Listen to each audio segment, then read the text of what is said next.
My account lies in ruins, guys. I've pulled it apart to make this super fast Amius the Lunar Archon team with 4 epics and 1 free champion. This is a class team, guys. Check it out. Shout out to whoever created it on the optimizer. That's where I found it from, so I can't claim credit for devising this all on my own, but I am going to build on it, so expect more to come, okay?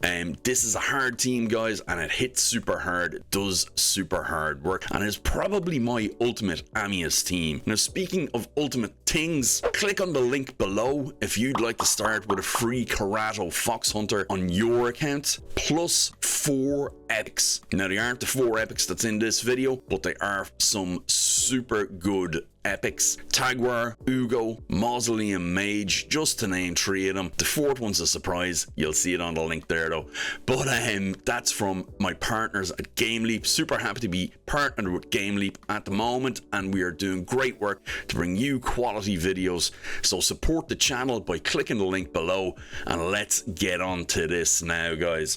So we have, like I say, 4 epics and 1 free champion. So the free champion is, of course, Mikage, but I think you can replace her with another ally attack. So we have then Whisper, who is a void epic. We have Fahrakin the Fat, another ally attack champ and buffer, and then we have Oboro and we have Alika. And you'll notice we're on turn 7, half a minute in. Amius has barely any health left, and the guys are doing work. So this is, like I say, guys, a super fast team. And actually, one top tip has occurred to me for this, okay? And we'll do that. I'll go over that in the last bit. We're also going to go over all of these champions and why this works, and some very important things to remember. So we're turn 18, 1 minute and 3 seconds. He's nearly dead. 19 turns, 1 minute and 5, guys. Excellent. So Whisper doing a lot of the heavy lifting there. Nearly 3 million. Oboro with 1 million and Alika with 1 million as well,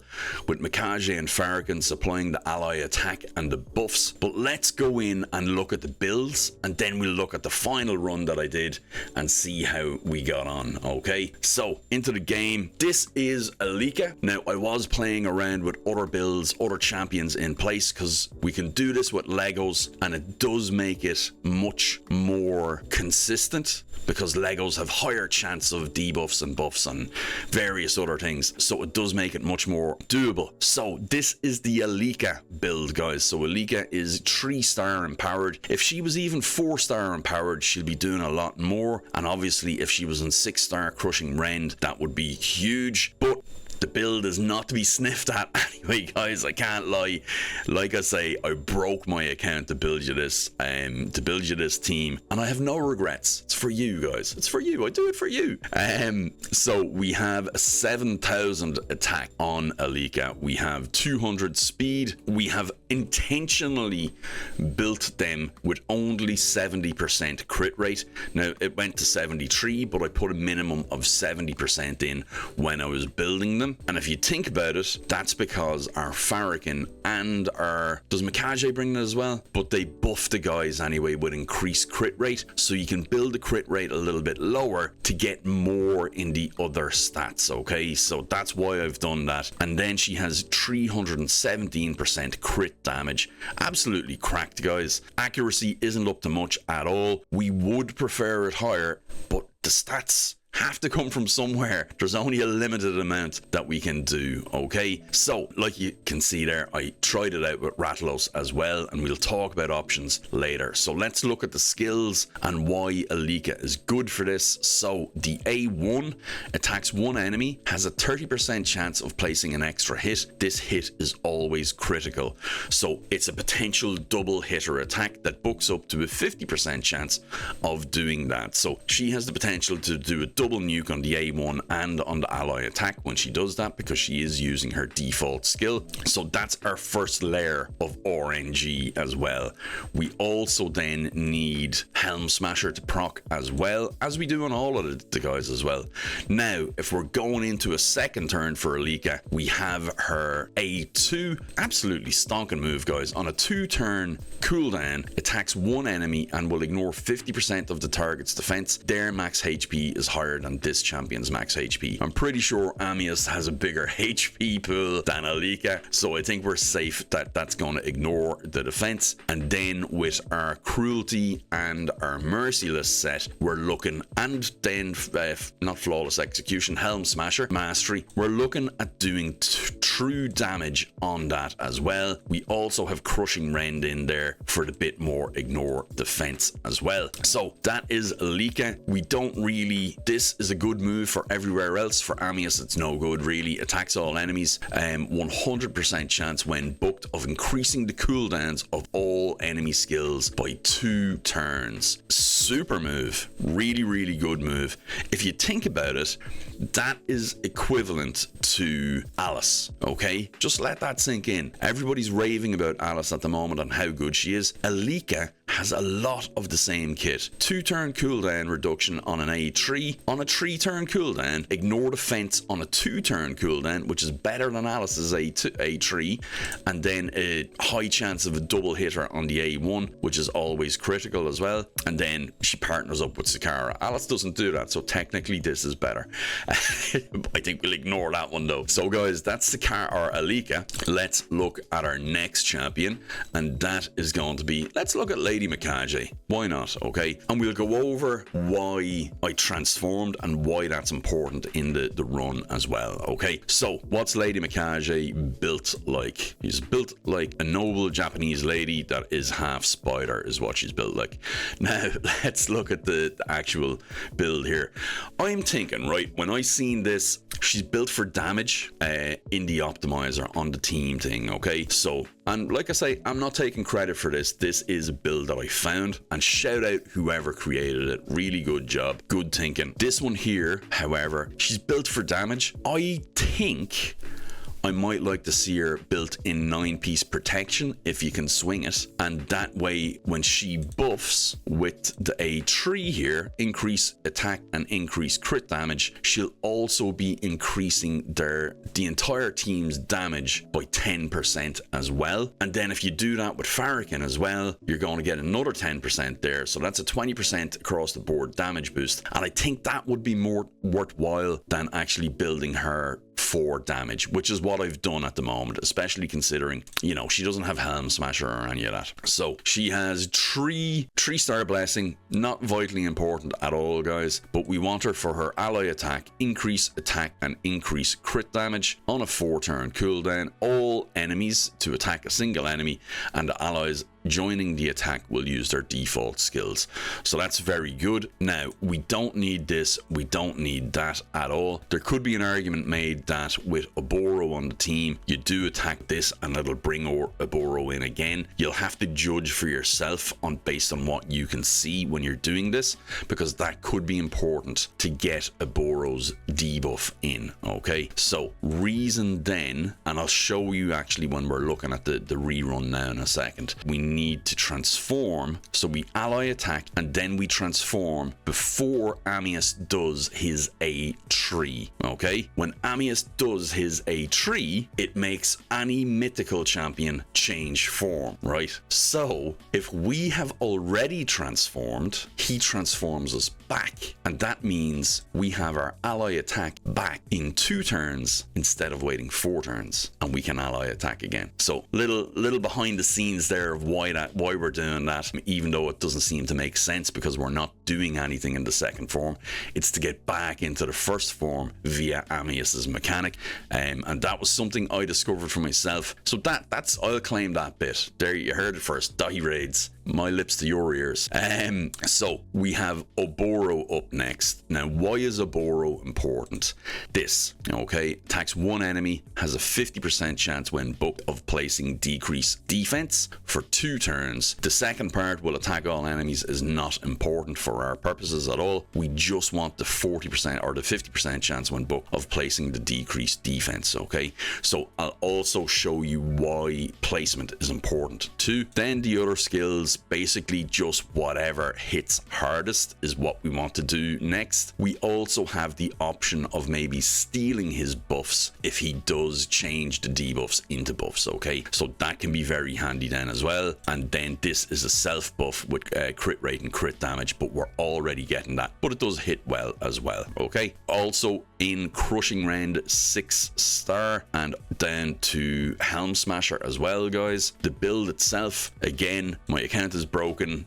Everybody has been shredded to get all the gear onto these guys. 7,500 attack, low speed because we don't need the speed. We're relying on the ally attack a lot here, guys. So 171, 75% crit rate because we're getting the buffs off the ally attackers, and 336% crit damage. Now we do have to build accuracy into her kit as well. So 387 accuracy plus Mikage in the lead is getting us over 400, up to nearly 430 accuracy with, oh no, sorry, she has an 80 accuracy. Let's check that. Yeah, 80 accuracy in all battles means that those stats get boosted a nice little bit, and we're up to 467 accuracy there. So we need that because of the decreased defense. We need to land it. On to Fahrakin here. We have Fahrakin in there for the ally attack, increased crit rate and increased crit damage. Very important. We also have a backup decreased defense coming from his A1 as well. So when Mikage goes, he will have an opportunity to place decreased defense. However, when he does the ally attack, he does not attack. Then all allies except this champion will attack one target enemy. So Mikage will get him to attack, but he won't attack on his move, okay? So turn order and speed order can be important in that to get those debuffs on. Finally, Whisper, our big damage dealer, and surprisingly one of our big most important debuffers as well, because she has a 75% chance of placing a 25% weaken debuff for 2 turns on her A1. So again, we have to build her with accuracy, guys. Now, thing with Whisper then is, did we look at what the build was in this? Yeah, so merciless and cruelty, guys. Pretty much is always going to be merciless and cruelty because we want the ignore defense here and we want the ignore defense there. So we're ignoring 40% defense. We also have a chance at a refresh. Now, if we were ignoring the cruelty, 9-piece would be good because we'd have a chance at an extra turn. That could definitely speed up the run. But if we're not killing them quick, merciless is actually a bad idea because of the chance of decreasing a cooldown. That can ruin your Amius runs, guys. Now, back over to Whisper. Sorry about that. Slight diversion. Again, Fahrakin's build isn't important, but he is built in for damage. However, 259 speed, and that's really the only important thing for him. We would have been better off, I think, building him with more accuracy, forgetting about trying to build him for damage, and build him for 9-piece protection to boost up the damage of the other guys. I think that would be much better than building him for damage himself. Now, Whisper again. We'll get there, guys. We'll get there. Whisper is 7,000 attack, 163 speed, 77% crit rate, 367% crit damage, and 382 with Mikage's aura, boosting it to 462 accuracy. So that means that she'll be able to, the majority of the time, land the weaken on Amius. She also has her passive that has a 10% chance of granting an extra turn whenever this champion lands a critical hit and increases damage inflicted on bosses by 20%. She has 6-star crushing rend. She has, because we are landing decreased defense and weaken, her A3 attacks one enemy twice, grants an extra turn if the target is under decreased defense and weaken, and that means she can go again, in which case we go with this, attacks one enemy, places a 50% increased attack and increased crit rate for 2 turns before attacking if the target is higher max HP. Again, I think Amius has a higher HP pool, and will ignore defense if the target is under a weakened debuff, and he always should be. Okay, so So that's a big cannon there. All very good hitters. All attacks going to be boosted by 20% because Amius is a boss, and then she brings the weaken as well. So doing incredibly well out of her, and if we get everything to proc right, we can actually kill Amius very, very quickly. Now all the masteries are down to Helm Smasher, which I keep forgetting the name of for some reason. And again, we see her in, let's see, we're better off clicking here, in Cruelty and Merciless, and we have then a pinpoint banner on her to get that extra accuracy bonus to get her up there with the landing the debuff, okay? Because that is so important. We have to make sure we're doing that, guys. So those are the builds. They are cracked out. Like I say, I have pulled my account apart to build these guys for you to do this run.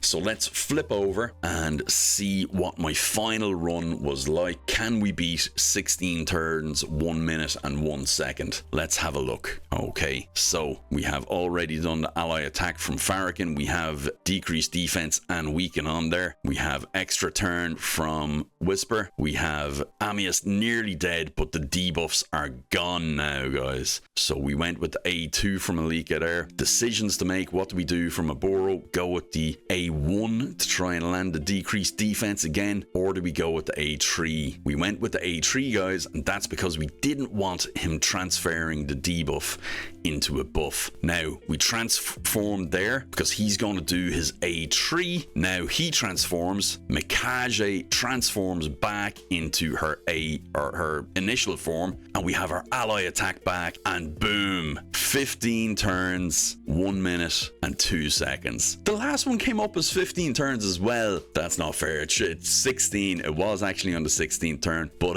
it's recorded as 15. So we actually have it about the same, guys. That's an incredibly good turn. And if RNG is on your side, you can actually get this done in 5 turns. As you've seen in my initial run there, we actually had it to a point where if we had got one more extra turn proc, Amius would have been dead. However, we didn't get it. Amius Amius healed himself up, and that was him all good. The issues that we run into then, if it goes longer, are that Amius has several skills that will just ruin your day. So you have to get this done before he transforms, okay? If using this team, it is a speed team, and it has to be done before he transforms, okay? So if we can get it done before he transforms, A2 here, that's the big heal. That also removes all the debuffs from him, and the A3 transforms the debuffs into buffs, okay? So those are the things you have to watch out for. You don't want him doing that. We don't have any heal reduction to stop him healing. If we did, we could do it very, very much quicker. So you could potentially get Kitus in there if you can build him with enough damage, and if he has a good 6-star stole, that could be very, very good instead of Alika, because Alika isn't bringing a debuff on her A1. So Kitus could be very good, especially if he's going to do the big heal, because the Amius heals by 20% of his max HP. The heal increases by 5% for each debuff that has its duration increased. Each buff, sorry, I read that wrong, going insane here. So he does a 30% heal and also a turn meter fill as well, okay? So watch out for that stuff, know what's coming next, and then on the next one, we didn't want to place that decreased defense on the last run because he's going to turn that into an increased defense, and that could have scuppered the run for us. Now, if we look at teams of the week, they are ally attack teams. We're always looking at Mikage, Fahrakin. We have just Mikage on this one, but these guys are most likely extremely cracked out, even beyond the realms of what I could do. But Tor and Georgid has something similar going on as well to Alika, where his A1 can hit multiple times in a row, but it is RNG. Whisper we know about, the rest of the guys we know about. This is a very good team. We also have global ranking. If we look at this, we'll see we have similar stuff going on. 1 turn taken, guys. So double ally attacker and the debuffs and the damage, and that's what you're looking for. In this, Mikage is definitely going first, and Fahrakin is supplying the decreased defense. Okay, so he's getting it off him instead of Oboro, and then Whisper is doing the weaken, and then Tor and Georgid are just absolutely drilling him down, and that's the end of him. Same thing here. What's his name? Rathalos Blade Master is supplying a lot of the damage, double Georgid. So this person has had 8 Georgids and 3 Turvals. That's insane. And Rathalos, wow. But Rathalos A1 is irresistible decreased defense against the boss. So that's why I'm saying if you have some Legos, this can be much stronger as well, much more consistent and reliable. But it is a cracked out way to beat Amius. I particularly like this person's one because they bring in Galcut. I had to look up Galcut to see what he'd done. I've never used Galcut ever, and I love seeing champions that I don't use. I really do. Like it just, I'm like, wow, good thinking, because nobody else has thought of these people. Nobody else thinks of using them at all. And if we look at Galcut here, attacks one enemy 2 times, has a 25% chance of placing a 60% decreased defense debuff for 2 turns, and that books up to a 35 and 50% chance of placing the 60% decreased defense for 2 turns. So that's why Galcut is brought in that one. And you could actually, oh no, it's not a dungeon, but yeah, so that's really clever usage of that. If you're looking at my squad or anybody else's squad and thinking I can't do that, look at the options, because the turn order and the debuffs are important. And I mentioned turn order as well, guys, so let's look at that real quick here. This is the turn order that you want. No, it's not. Alika shouldn't be there. So the turn order should be Mikage in the lead for the aura, for the increased accuracy. Then we want our decreased defense next. So we want either Oboro or Fahrakin. We can actually go like that. Then Whisper next for the weaken, and then Alika last. Now, I would like if we had another champion with weaken on the A1 instead of Alika. I think Alika is kind of the weak link here, but when I look this team, this is a 5-second possible team. Could I do it at 5 seconds? I didn't get there, but I did get it very close a couple of times. But this is a 5-second capable team on hard Amius, the Lunar Archon, guys. So that's it. We have increased defense, we have our increased accuracy, that's why she's there, decreased defense, weaken, and damage, and we get all the debuffs on, and that's it. That's how you kill Amius in 15 turns in 1 minute, guys. Take care, see you in the next one. Use the link below for the free Karato Fox Hunter. I'll see you in the next one, guys. Bye bye.